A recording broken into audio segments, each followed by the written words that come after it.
Hi there, and welcome to our Lecture 1 on Introduction to Remote Sensing and Spatial Analysis within Open Source Software. The topics for today is to understand remote sensing, showing you a real-life examples of using satellite images for different applications in different industries. Let me start with showing the striking example of the drawing of the RLC as depicted by the Landsat program spanning from 1986 till 2018.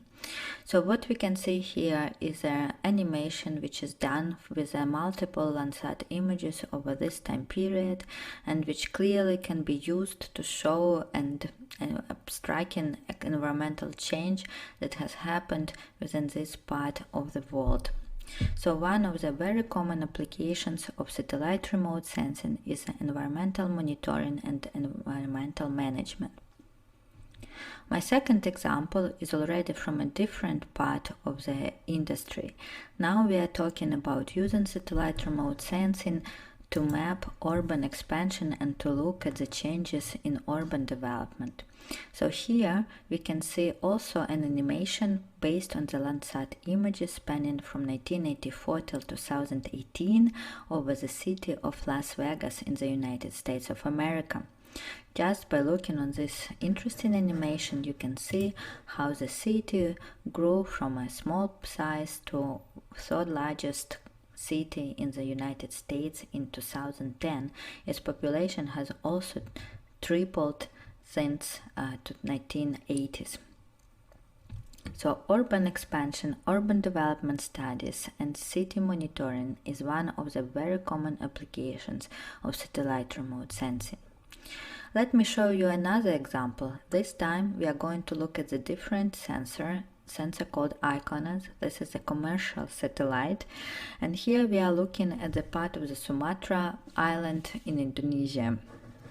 So the first image shows the part of the Sumatra island over the province Aceh in January 2003 on the 10th of January, and the second image shows the same area over 29th of December 2004.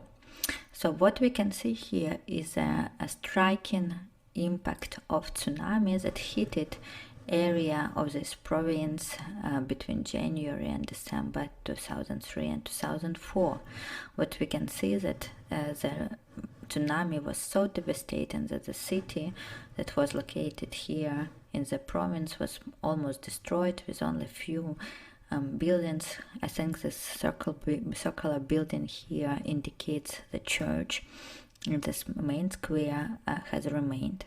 The resolution of Iconas images is in this case 1 meter, and this is appropriate resolution to map this kind of changes and to support disaster risk reduction and disaster management applications. My following example is looking at the monitoring of the forest fires using MODIS moderate resolution imaging spectrometer of NASA program satellites. Here we see the May 2009 image, and on this image, which covers a part of Mongolia and Russia, we can see active fires which are mapped with red and the smoke of this fire. So there was a very strong eastward winds. Therefore, these whitish patterns on the image, they are not actually clouds as you may think, it's actually a smoke.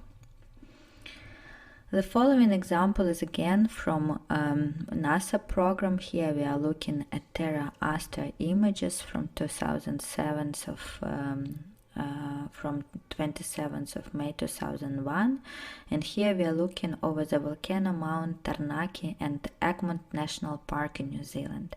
This is one of the most beautiful volcanoes in New Zealand, and we can look at it also from above and to monitor environmental changes within this national park. My last example shows you how we can use remote sensing in agricultural application, and this image is again from NASA program EOIN-ALI, captured on the 9th of September 2010.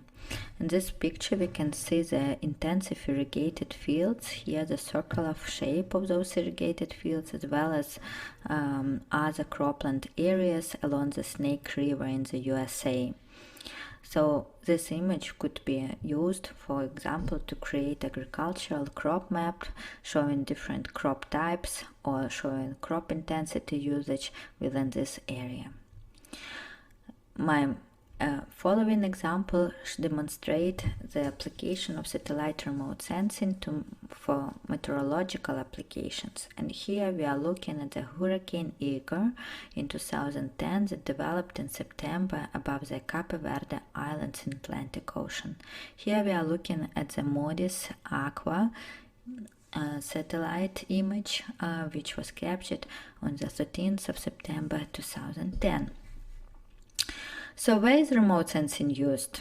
I think now you have already kind of an understanding and first ideas, but let's talk a little bit more about its possible applications.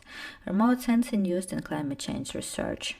So all these reports and articles in BBC, CNN and other big news channels citing climate change are always based on the climate models, and one of the input to these climate models is satellite remote sensing data.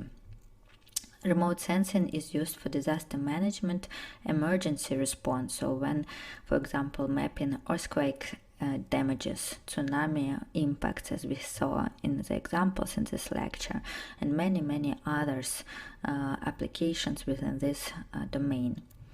We can use remote sensing to monitor the desertification process, for land degradation analysis, to map soil quality. So everything that is concerned with land could be used to monitor and map with remote sensing. We use remote sensing for risk analysis and disaster preparedness. We can use remote sensing to assist irrigated water management, to monitor snow and ice cover, and as well as for agricultural and forest management applications, geospatial and environmental sciences, and so on. So the fields are not only restricted to this few examples. The list could go on. For example, geology, mining, so